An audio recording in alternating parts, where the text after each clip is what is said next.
What's up, everyone, and welcome to another episode of Variant the Podcast. I am one of your hosts, Arris, with Tim Conley. What's up, Tim? How you doing? Greetings, Variant Nation, and my good friend Arris. How are you today, my brother? I am good. As you know, I just got off of a panel with Robert Kirkman and some other creators for the Skybound Expo, Skybound 64. It's been a busy day for you so far. We've had it's been an action-packed day. It's a little bit of a whirlwind of a day, I guess. No joke. This whole week has been pretty crazy for me. Tomorrow's my 10-year anniversary with my wife too. So oh my god, I forgot that. I know. That's crazy. 10 freaking years I've been married to her. But I understand you. I understand you. Congratulations. That's a big milestone. Believe it or not, I actually I'm doubling you in August, early August. I hit the 20-year mark in early August. Insane. And now now I sound really old. I got married really young. Well, she doesn't listen to this podcast, and this podcast won't even be out till after our anniversary. So I could say what I got her. I got her some diamond earrings, Tim. I did, because we're not going anywhere because you know the world and stuff. So I'm like, well, I better get her a nice gift. So you ponied up. You ponied up on the gift front. That's good. Smart. I sold some action figures, Tim. I sold some. Well, you know, a husband's got to do what a husband's got to do. Well done. But yeah, so hopefully she enjoys those. Although the diamond anniversary, isn't the diamond anniversary 60? I don't know. I think 60 is the diamond anniversary. So now what are you going to do for 60? Now you're really going to be up a creek when you hit the 60-year mark. Hopefully you hit 60. You know what I mean? She doesn't boot you to the curb before then. Diamonds are a girl's best friend. Every anniversary is a diamond anniversary. That's a good, you know what? That's a totally fair point. Yeah.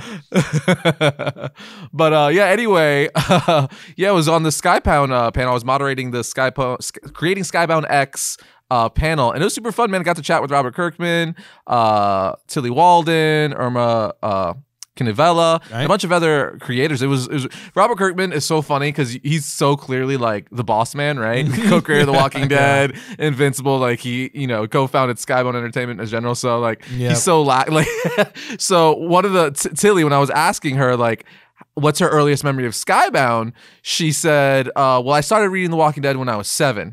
At which point, Robert Kirkman just gets up and walks off screen. He's like, you gonna age me like that in front of like all these people? And literally walks off camera. And it became a running joke throughout the panel that he was older than everyone. I can, listen, Robert, I can relate to you, man. I'm an old man in this group as well. Yeah, it was really, really cool. And I also got to chat. There was like a mini panel after that. They asked me like a day before I think it was yesterday or the day before. They asked me last minute, like, hey, we also got Justin Roiland, who's actually the co-creator of Rick and Morty and the voice of Rick and Morty. Right. It's like he's doing a book with us, Trover Saves the Universe, based off his old video game with writer-artist Tess Stone. Right. Do you want to do a mini panel with that? I'm like, I love Rick and Morty. I'll definitely chat with Justin and Tess. so that was pretty cool. That's awesome. And did you get to? I know it's very fast paced when you're doing these things. It's always fast paced when we're working the cons as well.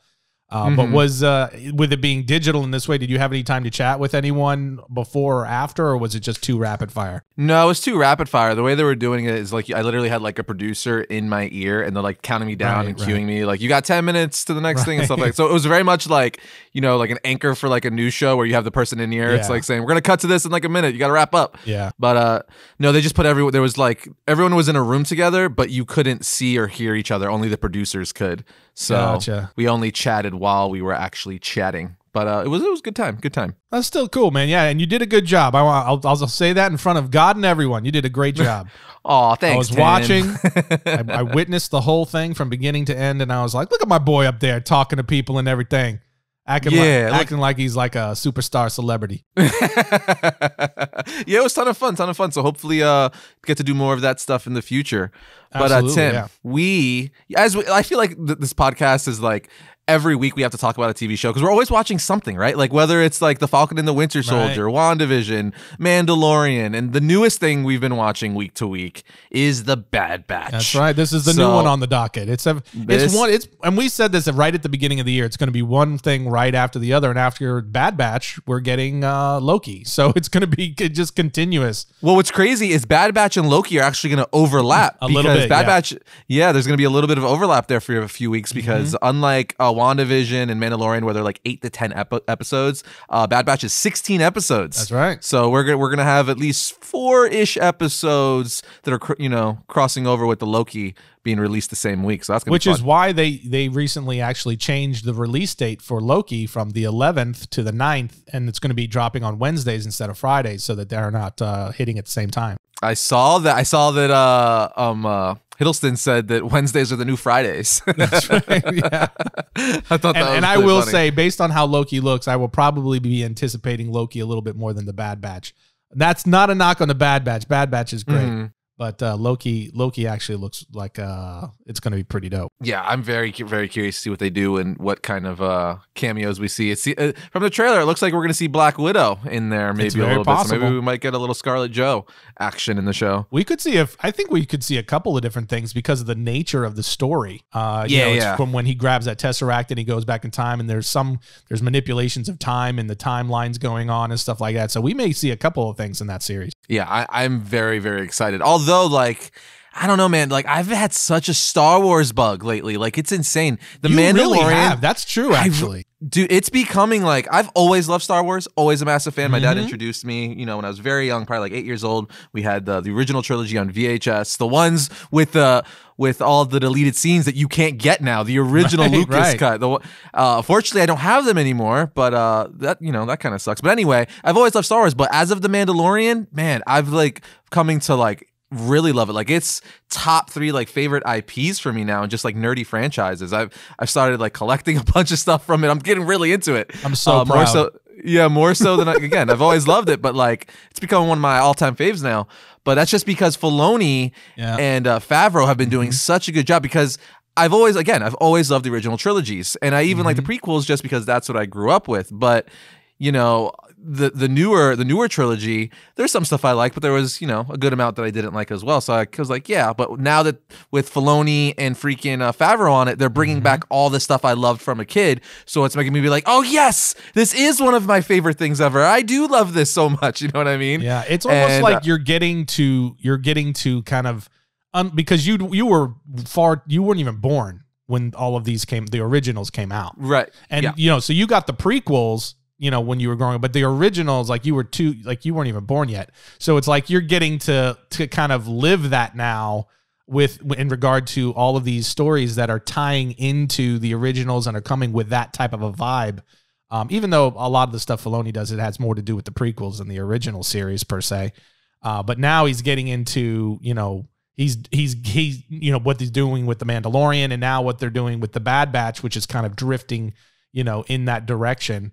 It's like you're getting to get your first real-time dose of that old school Star Wars in real time. Exactly, because it's dealing with my favorite era. Because again, even though I didn't get to see, I actually saw the original trilogy in theaters because they re-released them, as you know, in the 90s. That's right. Yeah. Theaters. But I saw obviously the original trilogy even before the prequels, because again, I'd watch them on VHS all the time. They were some of my dad's favorite movies. So I just love that era, right? So like you said, the Bad Batch and the Clone Wars and Rebels, it's all, different. It's in different spots within that era, but it's all around that Vader era, that Anakin era, right? Right. So it's so fun to see that now coming out, like you were just saying, like in real time. I get to see it released and revisiting all that stuff in modern news stories, and it's just been so good. So we're gonna break down episode 2 of the Bad Batch. That's what we're getting to, right? Yeah. And again, everyone is already gonna be. I know.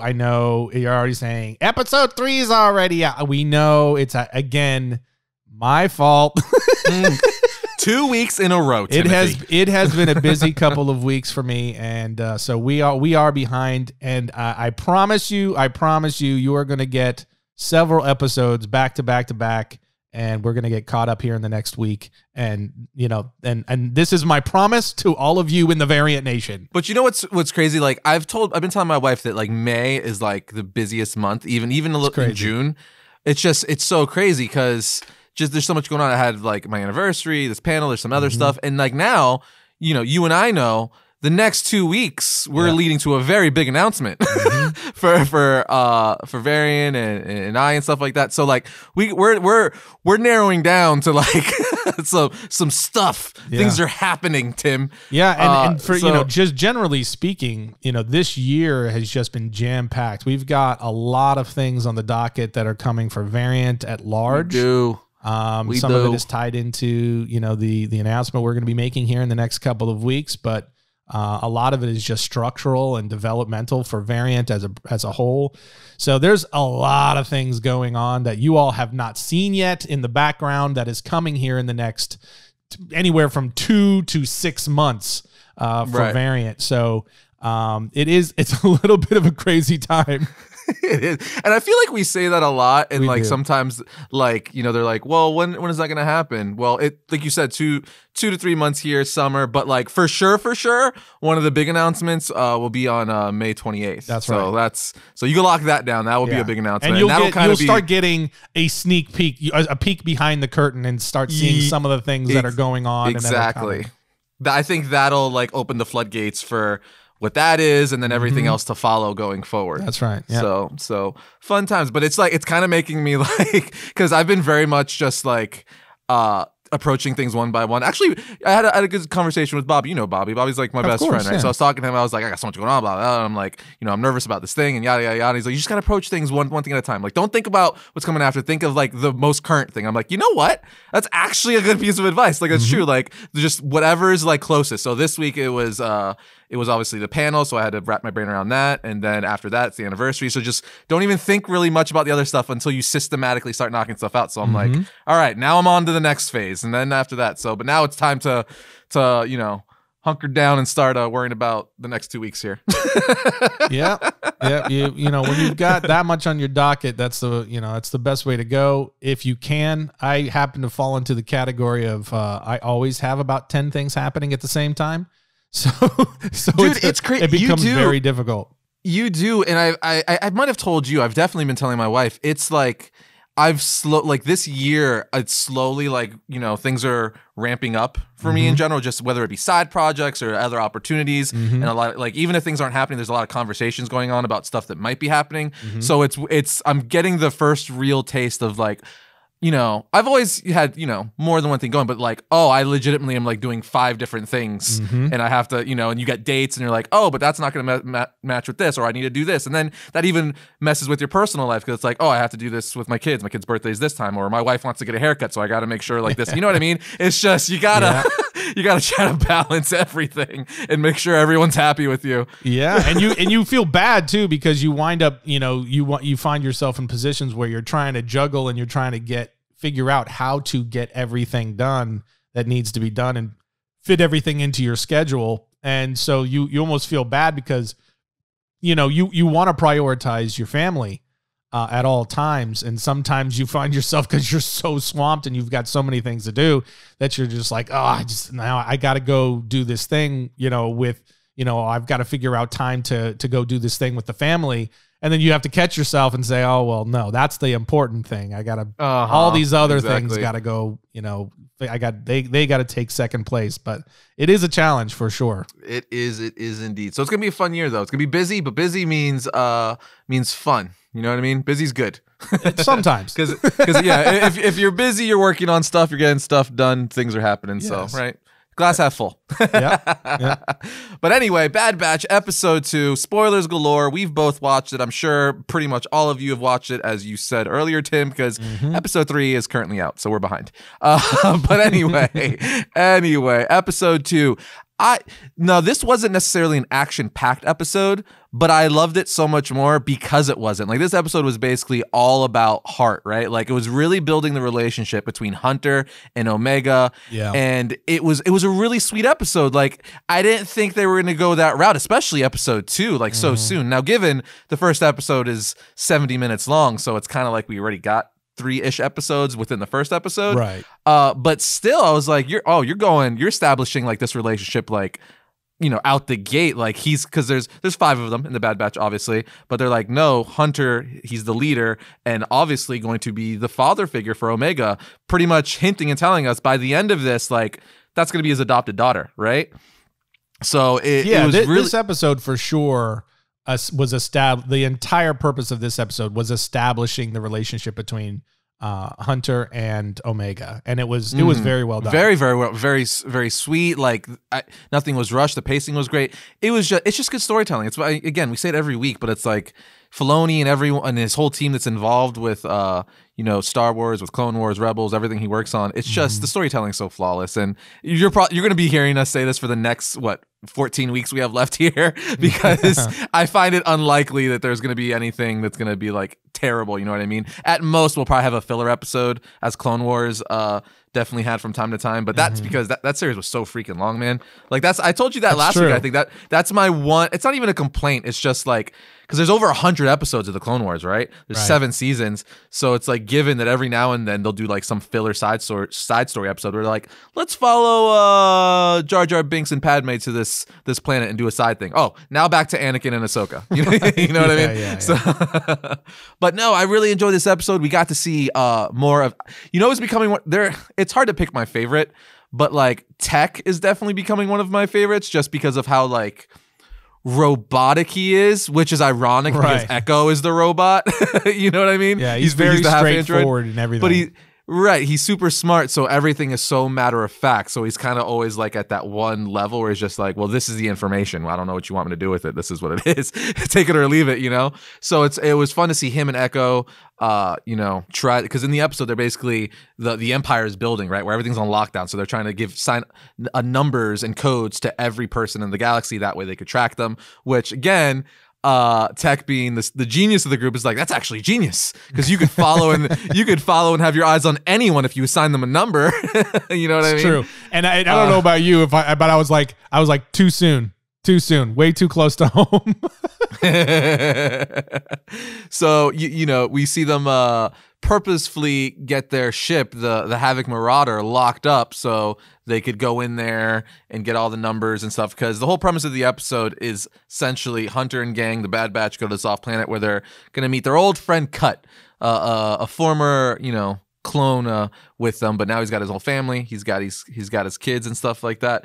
So it was a really cool episode just to see like the family element of it, because that was like the first 3/4 of the episode. Then the last quarter, you see a lot of action with which obviously the Bad Batch start fighting with the Empire now and the rest of the clones that have turned into, I guess, almost full-blown stormtroopers, right? That's where they're going. They're still executing Order 66. So that's a thing that I wanted to bring up. Like, are we going to really see that transition, like that full transition? Because we've never seen that before. We knew obviously Order 66 and stuff like that with the chip in their brain. Like now they're, just following the orders from the Empire mindlessly. But we never really saw like how the stormtroopers, like what was that transition from like the clone troopers to the stormtroopers. And I think this series is going to show us that, which I am super excited about, right? Because like I want to see how they dive into that, like, or because stormtroopers basically become like military, right? Where you could sign, you're not necessarily a clone anymore. You could sign up to be a stormtrooper and work for the Empire, but also organically, a lot of those clone troopers became stormtroopers. So I just want to know how they're going to deal with that. That's one of the things that it like kind of clicked with me while watching the second episode. I'm like, oh, you are going to have to touch on that, right? Because this is literally the transition of like from, the Republic and stuff like that and the Empire taking over with Order 66. So that's one of the things that I'm most excited for with this season. I know Filoni and crew are not going to at least hint to that transition, and if anything, or I know Filoni and crew aren't going to at least show us a little bit of that, I love that they're showing us what took place just after Order 66. Yeah. From the Empire perspective, but they're doing it with this new inserted conflict with these stormtroopers that were not affected in the same way by the chips, right? So we're like, for instance, we're seeing like the implementation of chain codes for people to be able to get around. Like you can't travel unless you have these chain codes.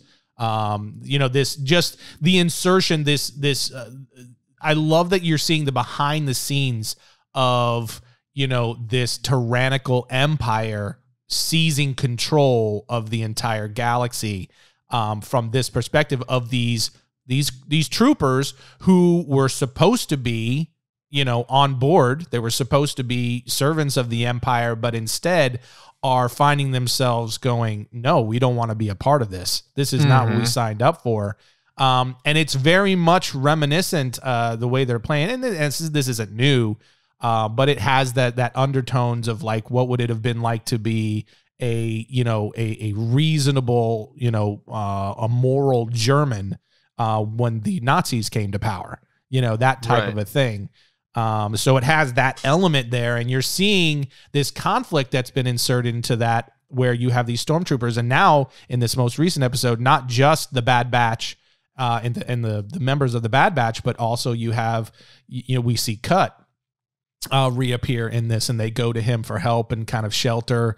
And he, that's who him and his wife, Hunter tries to get Omega to go with them as they're trying to flee the Empire themselves, because, if they find out that he's a former, if he's a deserter, they'll kill him, so he's trying to get away with his family to protect his wife and his kids, as well. And, it just has some, it's just, very similarly to things that we saw in even the prequels.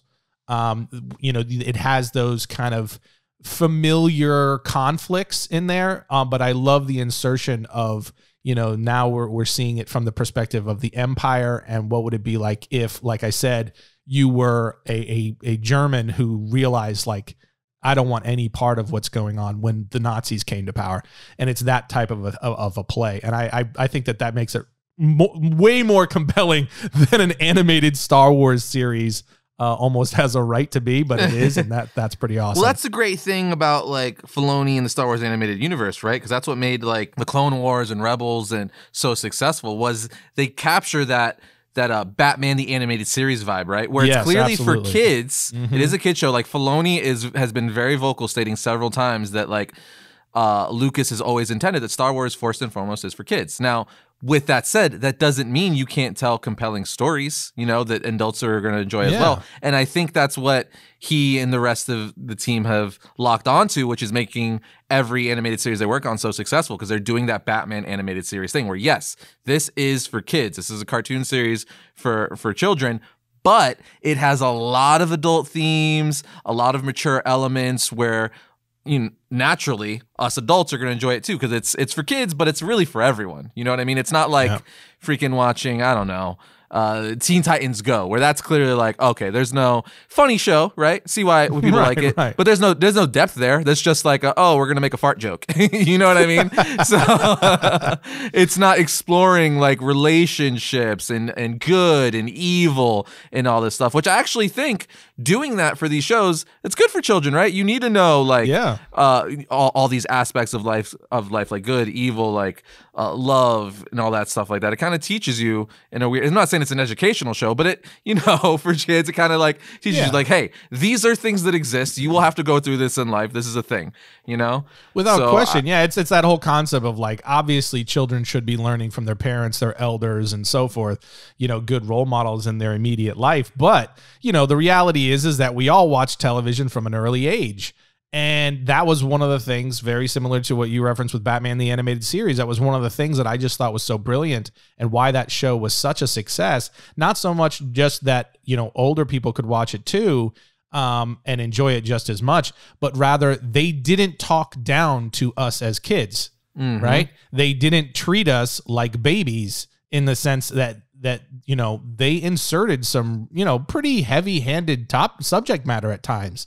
And, it made you consider things that you may not have otherwise, as, with these storylines and so forth. And they're doing very similar things with the Bad Batch. You're right. Yeah. I'm thoroughly enjoying this series. It's quickly becoming one of my favorite shows to watch, right now. So I'm super excited. Like thus far, like so far out of the first two episodes, I think I'm actually, just as a pure excitement factor, because I'm, all about Star Wars universe right now, I think I'm more excited to watch new episodes for this than I was for the Falcon and the Winter Soldier. Wow. Yeah, I'm really like, again, everything Filoni does, it's just making me so excited for the Ahsoka live action series. Like, you don't even know. I am so excited for that Ahsoka live action series. I'm like, oh man, because that's like pretty much 100% him. You know, that's like his baby. Like, obviously The Mandalorian is too, but that's, you know, Jon Favreau was like the head of that, where, you know, Filoni is just his right-hand man. But Ahsoka, like, Favreau's even said, like, this is Filoni's baby. He's currently writing it. He's doing all this stuff. Like, this is the show that he will be heading. He's the top guy for it. So I cannot wait for Ahsoka, because Rosario Dawson was great. Ahsoka is one of my favorite Star Wars characters. He co-created Ahsoka. So, I mean, yes, gimme. It's definitely, that one is definitely going to be, I think it's going to be one of the better series of the batch. Dude, Thrawn. And it's for that reason, because my that is gosh. such an important character to Filoni. They're going to put a lot into that. And the fact that Ahsoka just generally is a fan-loved character. She's a really, really well-drawn character overall. So I think they're going to put a ton into that. And if what we saw from her character in The Mandalorian is any kind of a tease or a taste, boy, oh boy, is that going to be fun. I cannot wait. And then obviously Thrawn, Ezra, like, dude. Yes. Dude. Yep, I want it. We're gonna get some Rebels action up in there. You know what series actually I am just more and more curious about is Acolyte. Yes.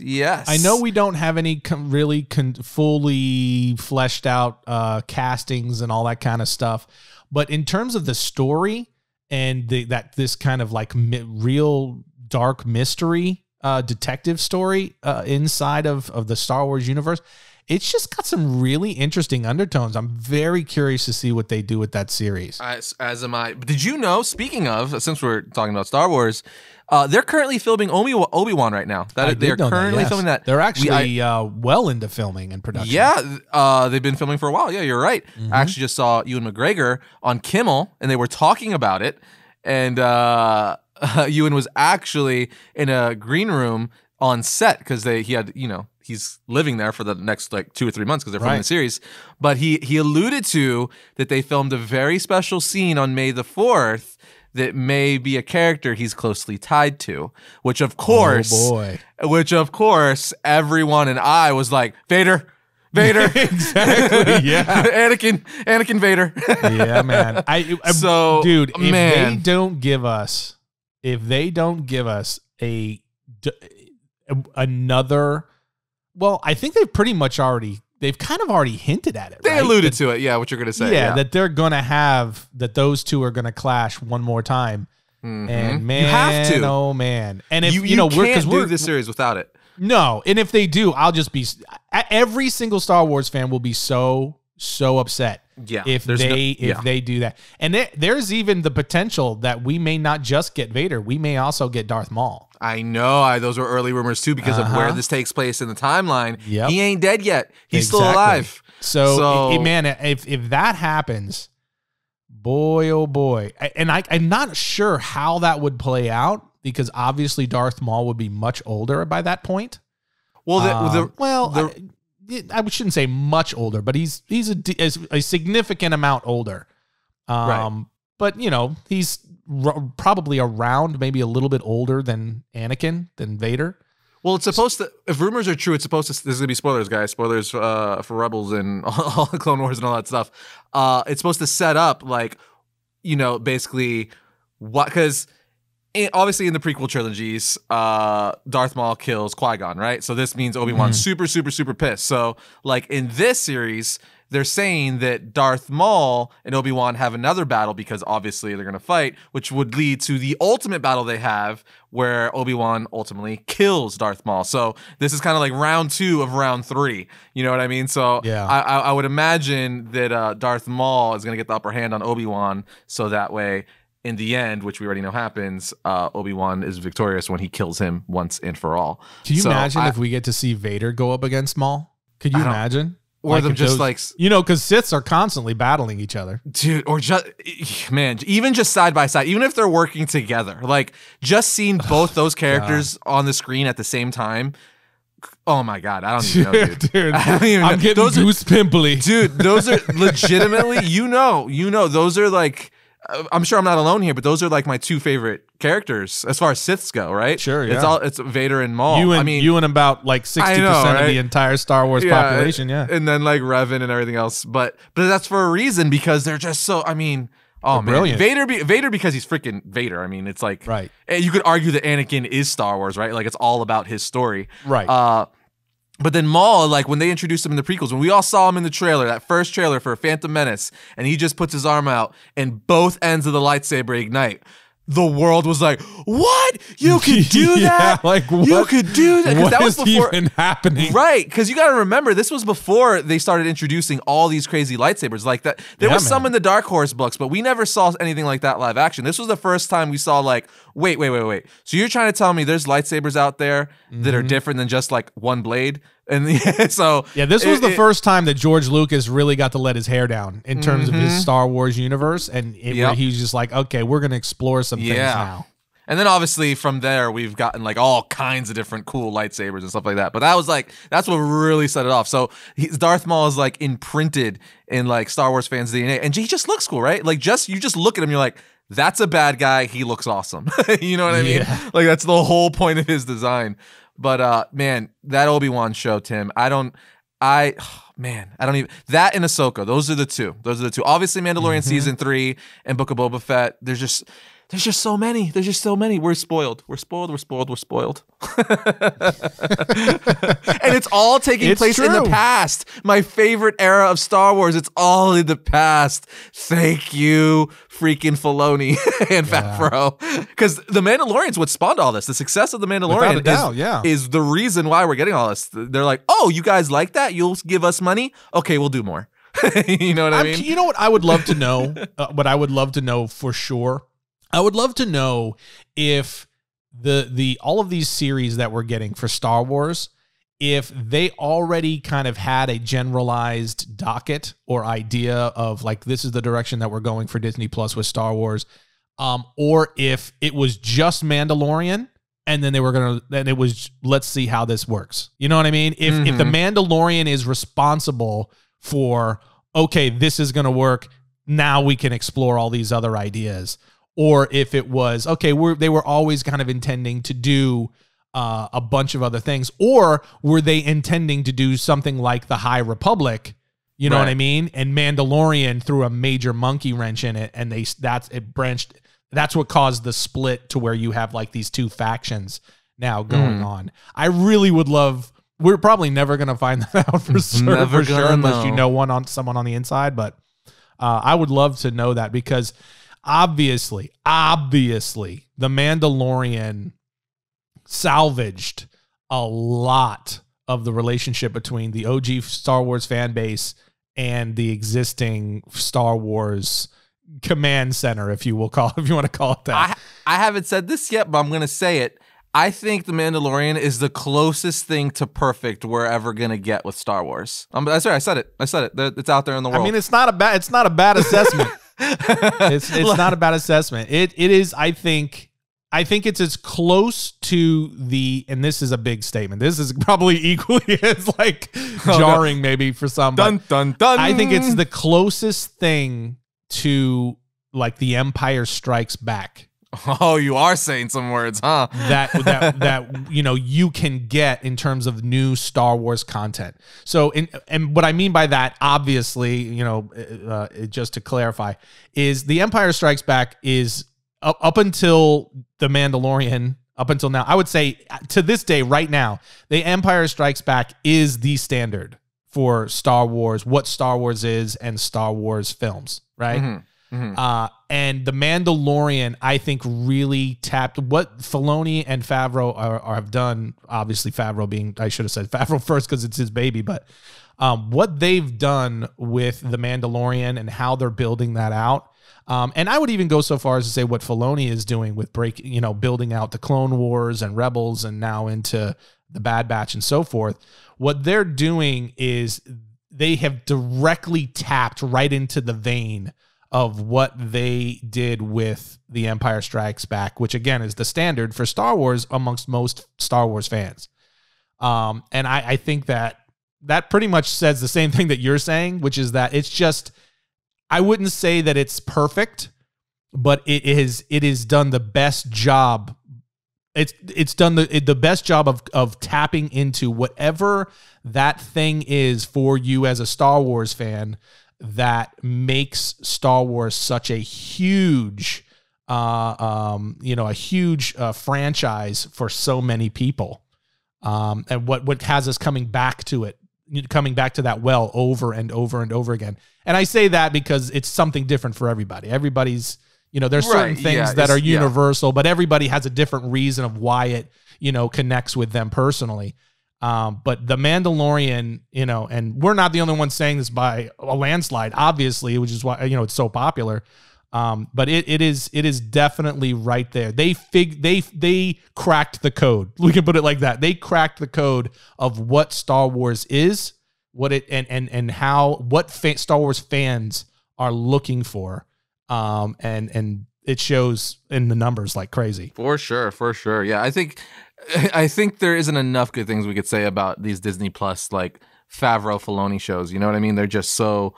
It's this is my Star Wars. You know what I mean? This is the Star Wars that I love. Like that's just, and it's mainly because it could be it's because Filoni and Favreau understand what Lucas was doing. Like you can't find someone who's gonna follow Lucas's ideas and stories more closely than Filoni, and Favreau knew that, which is why he brought Filoni in. He's like, look, we're gonna do this. I need to get like the living encyclopedia of Star Wars. Freaking Lucas, the closest thing to George Lucas I can get. Reincarnated. You know what I mean? And it's because they understand what Lucas wanted to do with these stories. They understand how these characters are supposed to act, what they're supposed to do. Like we hear stories and we watch the behind the scenes of these shows, and you hear the actors say all the time, like freaking Favreau and definitely Filoni will come and be like, whoa, no, like that character wouldn't do that. You know what I mean? It's because he knows like what these characters are as if they were real people. You know what I mean? Like he's got like all these personalities in his head. He's like, they wouldn't say that because that's not their personality or whatever reason it is. But anyway, we digressed, Tim. We digress. All that to say, we got off the Bad Batch train a little bit there, but it's all connected, so it works. Yeah. Bad Batch is still, as of the first 2 episodes, is still phenomenal. I'm loving it even more with each episode. So I'm certain that the 3rd episode that I watched tonight will be on par with the first 2 that we watched. And I'm just excited to be talking about it every week. It's a great time. We say it's a great time to be a comic book fan. It's a great time to be a Star Wars fan as well. Without a question. It's just, again, the golden age of geekdom right now. You cannot stress that fact enough. We are the level of spoiled that we have become with not just the amount of content, but the quality of content that we're getting across the board. It allows all of us to be so critical about these things, right? About things that, 10 years ago, 15 years ago, well, maybe not 10, we'll say 15, 20 years ago, you would have been like, oh my God, this is mind blowing. Now we're really super critical about it. Like, this could be much better. Right. Yeah. No, it is pretty crazy. But it's cool too because it gives options for everyone, right? Like if you don't like all Disney Plus stuff, maybe you like all like Han Solo, you like the new trilogy and stuff like that. Like there's something for everyone is what's great. I think is really cool. Like even in the slate they have coming out with the Acolyte and all that stuff like that, a lot of stuff of that isn't in the Filoni Favreau-verse. There's several shows that aren't within that universe, so like they're hitting everything, and I think that's great as long as you give like the OG fans what they want and simultaneously do, whatever new direction you want, it's fine. As long as you're still having options for, the people who've been with Star Wars since the first movies, you know what I mean? Because let's face it, Star Wars fans are very, very hard to please, and that's because we're very specific in what we want, and we know what Lucas gave us, and we want that. And I'm still waiting to see what changes, if any, are going to result from their plans after the loss of Gina Carano. We still don't know that because I know she was directly tied to the Rangers episode, right? Or series, not episode. The Rangers series. So I'm not sure like if there's gonna be any changes there, or if they're just gonna kind of Bob I wonder and if they'll weave, just but recast. They're still going. They're still full steam ahead on everything else, I believe. I wonder if they just pull a recast, kind of like what they did with the MCU with the Hulk at the beginning. Because remember, it was Edward Norton, and then it was Mark Ruffalo, and they're just like, yeah, different actor, same person. Thought about that too because she wasn't. I mean, it was a fan loved character for sure, but yes, at the same time, but I'm kind of like, who would they cast? Yeah, I don't know what I mean. She was that role was built and designed for her, Favreau for her specifically because it's very difficult to find a woman with that kind of physicality. Or that at least that because she looks like a linebacker. I'm talking about Gina Carano. A beautiful linebacker. A beautiful linebacker, yeah, without any doubt. Yeah. A very, very good-looking linebacker. Yeah, let's be very clear about that. The best-looking linebacker you've ever seen in your life. Yeah, it's like, come tackle me. Please tackle me. No comment from this guy. But yeah, so it's like I don't know who I can't even I've thought about that and I'm like I don't even know who you would cast in that role. It might have to be someone who's not currently a known commodity. Yeah, I don't know. I'm curious to see if they just because she was one of those characters where very fan love, but like she was in like 1 to 2 episodes a season, so it's not like she was like it wasn't you're not losing like no, she was in a lot of both seasons. I don't want to diminish her role. It was that's true. She was in a lot of both seasons, but they can definitely move on, and it wouldn't be the end. That's kind of what I'm getting to, where it's like it's not like you're replacing Mando, is what I'm saying. You know what I mean? Right. Like the title character. So you could do workarounds. However, where they left off in season 2, she was right smack dab in the middle of all of it. She was, and she especially that last episode with the she Luke reveal and everything. She had become like basically the constable, the sheriff of the town, the ranger. No, I loved her character, man. I'm very sad to see her go. It's very disappointing, but we'll see. We'll see. I gotta imagine, if anyone could pull off a plan B, it's gonna be Filoni and Favreau. Yeah. They'll figure it out. I'm more curious about, will that alter the series that they announced already? If that will mean, if Favreau's going to be like, well, I'm not going to, particularly like this, the Rangers. I don't know how much of a role she was going to play. Is it going to be his thing where he's just like, okay, well, I'm not going to do that one anymore because that was specifically designed around this character? Or is he, will they say, oh, well, she played a role and we can make it work? Right. We'll have to wait and see, obviously. Yeah, we shall wait and see. But Tim, let's move on. I guess it's still Disney, right? Because Disney owns everything. I feel like what isn't Disney? But we got it's like Disney Sony, right? It's like this weird conundrum going on here. Anyway, we got the first trailer for Venom. We're talking about Venom. That's not Disney. That's Sony. Yeah, but it's like I mean. They don't have. Okay, they own it, but they don't own the rights. Right. Yeah. That's why I said it's this weird conundrum. It's like this weird, like what? Anyway, point is, we got a new trailer for Venom. Let There Be Carnage. The first trailer. We're finally getting to see what this movie's going to be about, how it's going to feel, and initial thoughts. I liked it. I wasn't blown away. I'm definitely in. It's kind of giving me vibes of the first movie, which I like the first movie, but I wouldn't be like the first Venom movie is the best superhero movie I've ever seen. I'm like, yeah, it was fun. You know what I mean? It was entertaining. It wasn't bad. It wasn't like this masterpiece of cinema like Infinity War, Endgame, or superhero films of that caliber. But it was fun. It was a fun movie. I love Venom. Everyone knows that Spider-Man is my favorite character in the Marvel Universe, and Venom spins out of the Spider-Man universe. Yep, without a doubt. And I love Tom Hardy. Tom Hardy is easily one of my favorite actors of all time. Peaky Blinders for the win. But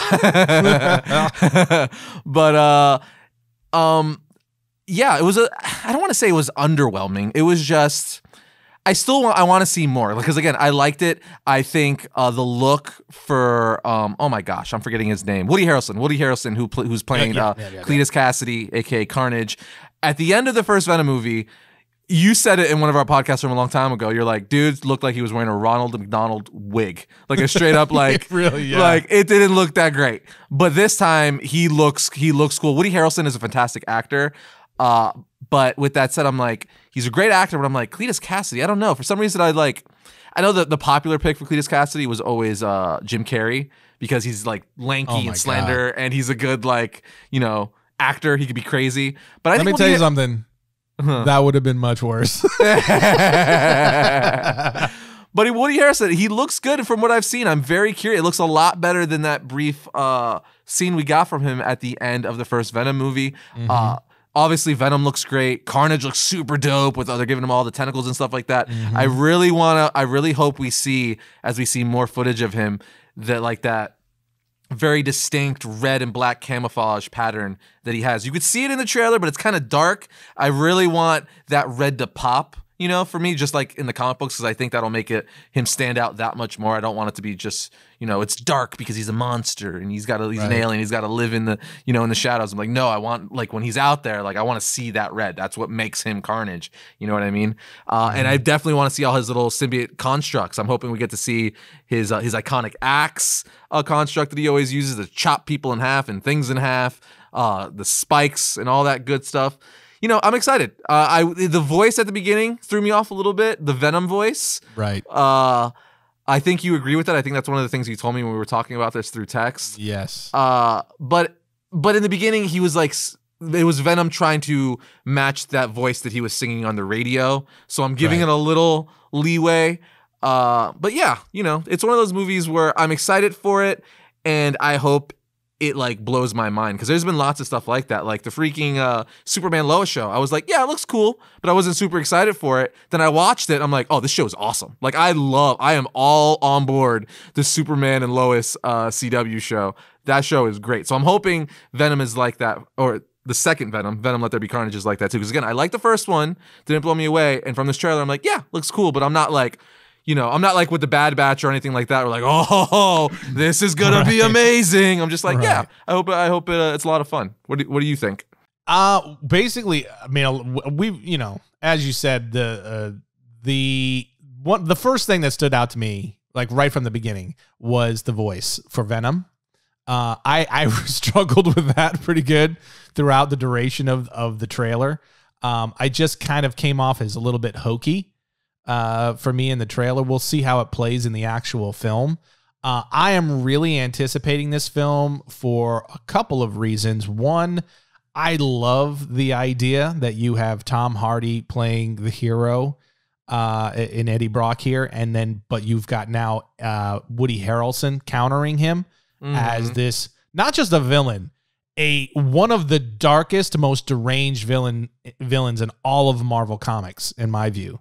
I mean, this is just a total and utter psychopath who now is, you know, embodied with, by the end of the film, or I don't know how far into the film, he becomes, you know, possessed by a symbiote. And the first look at Carnage, I thought looks really cool. Really, really cool. I think that they did a pretty good job. It is dark, as you said, so you can't really fully make it out yet. But even the glimpse that we got, I think he looks really, really cool. But the other reason that I've really been kind of anticipating this movie is because it's Andy Serkis he's in the director's chair for this film. And I forgot about that. Yeah, that's right. Yes, forgot about that. I am a massive, massive Andy Serkis fan. That guy I just think is so incredibly talented as a storyteller and a performer. So I'm super excited, and have been, to see what he does with this film, especially after the first film being kind of a 50-50. It had some fun elements and then some things that were just like, why? But the big thing that I was like, the biggest thing I had a hard time getting around, I think, in the trailer was Venom's voice. Him just kind of like, it was funny. Or making breakfast. Yes, it was funny, like the opening when he's making breakfast, you know, that sort of thing. It's fun. It's funny, but then as it goes on, it's kind of like, oh man, if this goes on the entire movie, that might get annoying. You know what I mean? So I don't know. We'll see how it plays in the film. And the other thing too is, you already said it, but I could not agree more. Woody Harrelson, his look as Cletus Cassidy, so much better. They fixed it. They fixed it. We'll just say that they fixed it, because in the last movie it was deeply concerning. Yeah, no, they definitely did fix it. But I wanted to say, one of the things that I think I'm going to like about this movie, which I loved from the first one, is the banter between Venom and Eddie Brock. Right? That's true. Which is funny, because like, Tom Hardy also voices the voice of Venom, so he's essentially talking to himself, right? Yeah. But I love in the end of the trailer where they're asking, like, she's like, the chocolate delivery, where she's asking with Mrs. Chen. Yeah, where Mrs. Chen is asking, the chocolate delivery is delayed. And Venom's like, what? He's like, I'm going to eat you. And then Eddie Brock says, no, we're not going to eat her. And she's like, what? But that's funny. It's like, it kind of makes me wish like I had a symbiote alien living inside me that has crazy powers. I want a buddy. There are some days, I'm going to be honest, I think you do. Then how come I can't freaking like shapeshift and like climb on walls and like all that fun stuff? What the heck? I guess I should just say if it starts to happen, I won't be surprised. I'll just look at everyone and go, I knew it. The one thing that I'm still like, man, I really need that for this to be Venom is that white spider symbol on his chest. And from the trailer, he still doesn't have it. Now I know because like, he doesn't have it because in this universe, he hasn't met Spider-Man yet, so he doesn't know. Because that's the reason why he has it, right? Like, it's basically like almost like a mockery of Spider-Man that he wears his version of it on the chest because it was with Peter Parker first. So I'm wondering if maybe all these rumors are true where like the Spider-Verse happens and Tom Hardy Venom and Tom Holland Spider-Man cross paths. And he sees Spider-Man, and Spider-Man like puts a beating on him for whatever reason, or they team up, or however they want to do it. Then he takes on that white spider symbol on his chest. You know what I mean? It's possible, man. And you see that one brief moment. I don't know who it is. I assume it's Cletus Cassidy. But you see that one brief moment of someone smashing a spider on a table, and that was kind of a little nod or a tease. At Spider-Man, but that is the obvious, big, fan wonder which is are we going to see them cross over? Because we know we're getting crossover in the Morbius film. So it's like, are we going to see crossover in this film first before we even get to that? Yeah. You know what I mean? So we'll see. I know, in the trailer, you get a brief glimpse at Naomi Harris as Shriek. Just a very brief glimpse. You see her eyes turns color. Yeah. So, we know we're going to get some more symbiote even beyond Venom and Carnage.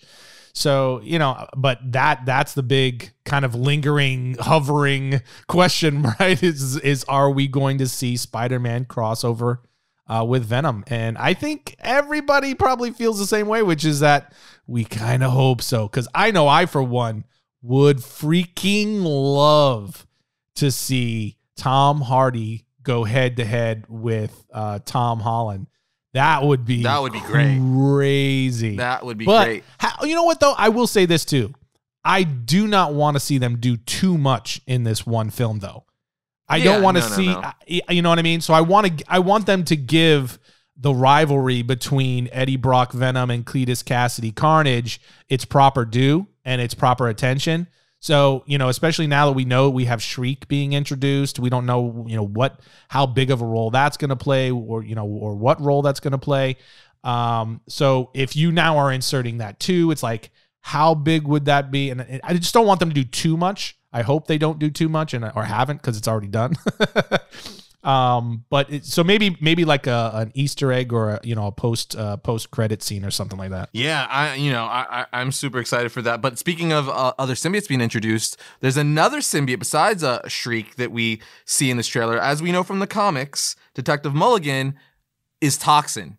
That's true. Yeah, and Stephen Graham is playing Detective Mulligan in this movie, and we see him in the trailer. That cop, that detective we see, that's Mulligan. So we got Toxin, but we don't see him as a symbiote. No. We see him as a detective, but we know in the comics he eventually becomes Toxin. And since Carnage is in here, that's Toxin is the offspring of Carnage.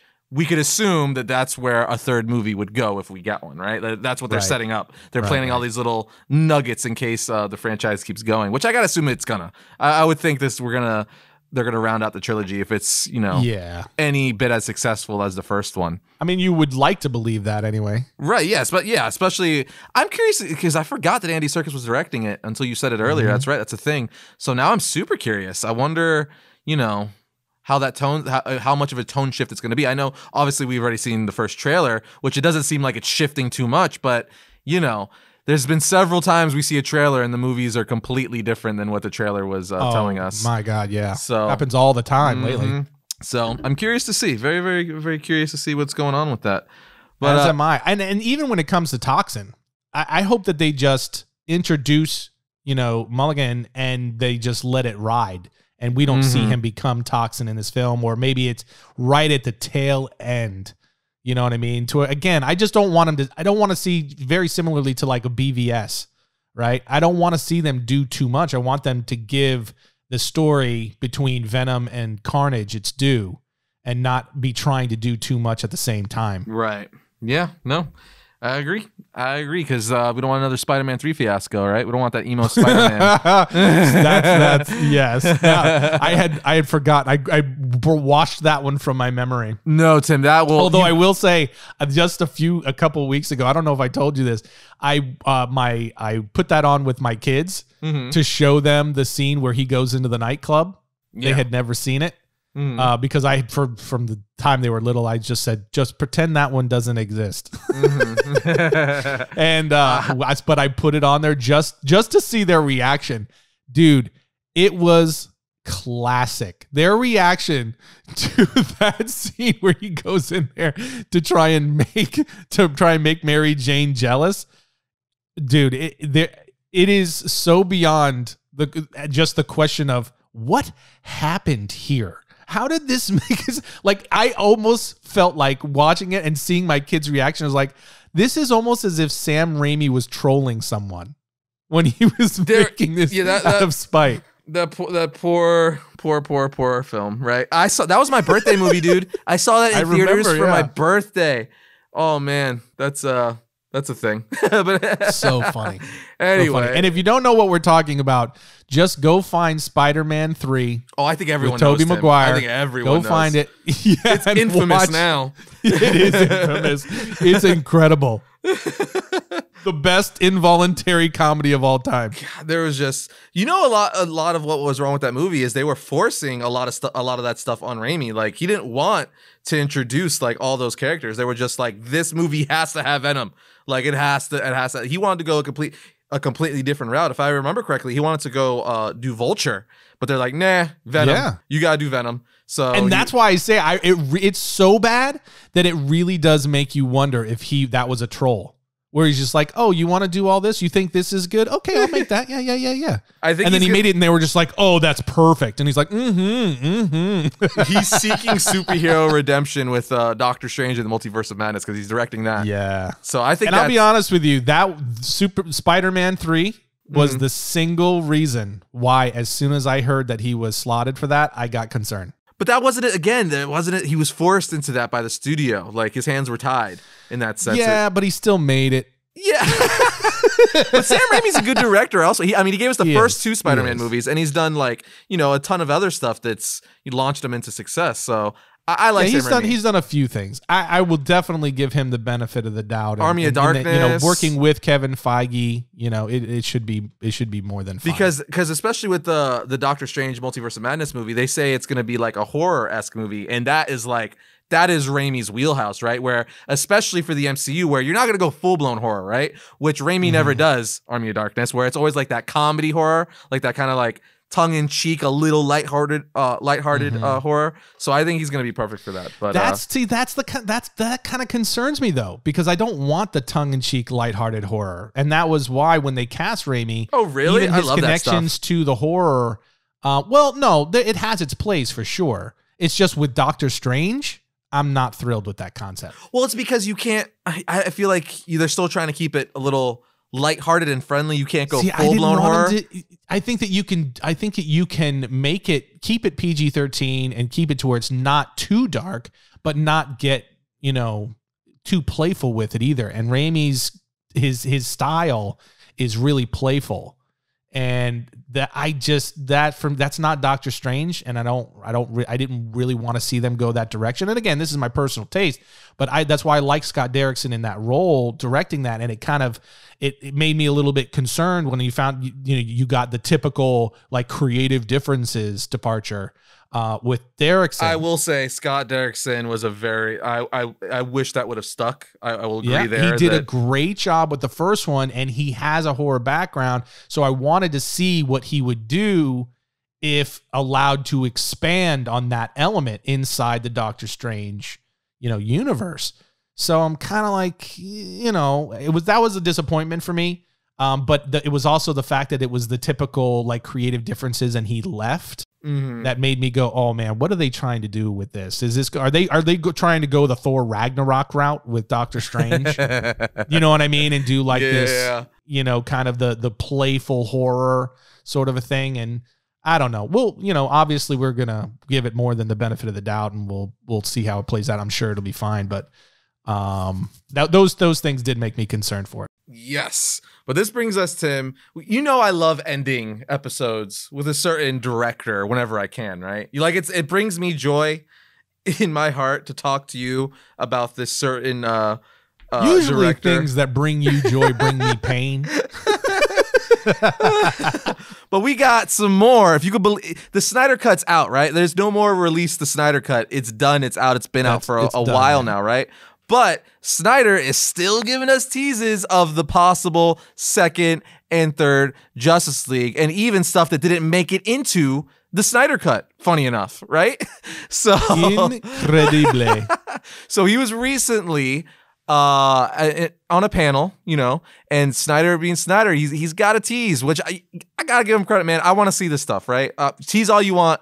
I want to see this stuff. But we know via interviews and stuff that he's had is that that Warner Brothers and DC didn't want him to put John Stewart Green Lantern in the Snyder Cut because they had plans for him for their HBO Max series, and they didn't want there to be any friction there or any confusion amongst fans, which I think we would have understood, but that's neither here nor there. Yeah, to say the least. So he was like, okay, well then I'm going to put Martian Manhunter in. So he put Martian Manhunter in, because originally the Martian Manhunter scenes we got in the Snyder Cut were supposed to be John Stewart. Now, I'm not saying you just swap out John Stewart for those scenes. What I'm saying is that extra character we were supposed to get was supposed to be John Stewart and not Martian Manhunter. So yeah, but he was like, all right, so I can't use John Stewart where I'm putting Martian Manhunter in. Cool. I've already, wanted to do that anyway. We already casted him. Fun stuff. But Snyder being Snyder knows that, he's told us all this, and we knew that John Stewart Green Lantern existed, and that he even cast John Stewart Green Lantern in Wayne T. Carr. And not only did he cast him, he shot the scene with him for the movie in his driveway of all places. They got the camera crew there. They set up some green screens and they shot his scene there, because the ending scene where Bruce is talking to Martian Manhunter, that scene was supposed to be a swap out of just literally swap out Martian Manhunter with John Stewart. And that was his original vision, but didn't happen. But since they shot it, they have visual effects for it. We know, they did it. It exists, so we know what he looks like. So Snyder was like, hey guys, you want to see what Wayne T. Carr looks like as John Stewart? And he held up his phone with a picture of him and showed it to the audience. Obviously, people were recording. So we have the picture of his picture that leaked online, and we see what Wayne T. Carr looks like as John Stewart. And I gotta say, man, he's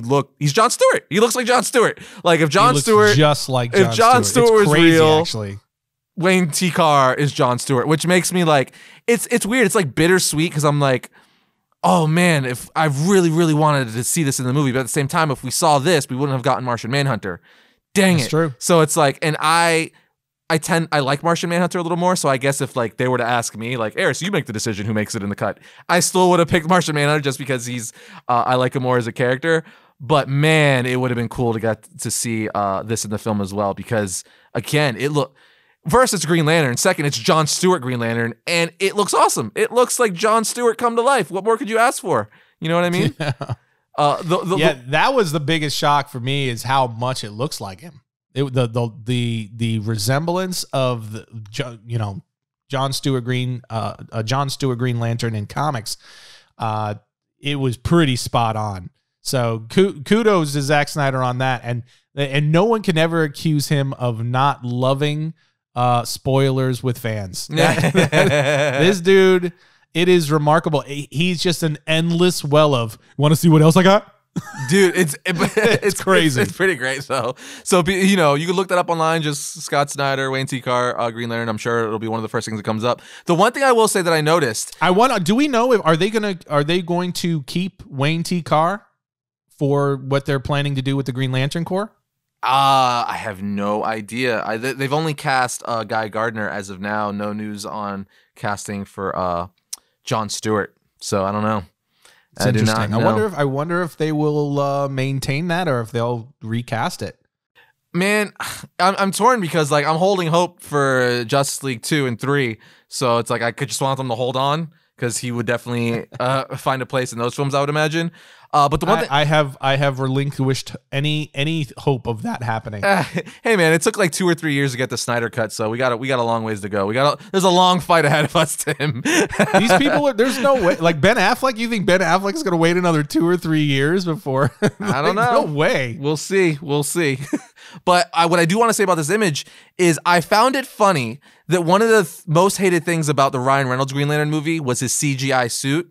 Yet Snyder also chose to give Wayne T. Carr and his Green Lantern a CG suit, which I'm like, have you seemingly for the most part, for the most part, at least in that image, it's like, have you learned nothing? Again, we don't know the context of it. Maybe it was just for budgetary reasons. It was a lot easier to just throw a CGI suit over him for the brief cameo rather than have like you know a whole studio make a suit from scratch just for like 30 seconds. You know, like a practical suit. But like, if we see him more, if we do end up seeing this Green Lantern more, and even for the HBO Max Green Lantern series, practical suits, people. This isn't Martian Manhunter where it's an alien or like Thanos again, where it's like this Titan. It's a human being. So put this human dude in just a practical suit like Superman, Wonder Woman, Flash, and Batman, and then just add some CGI green effects over it. You know what I mean? But I want the practical suit.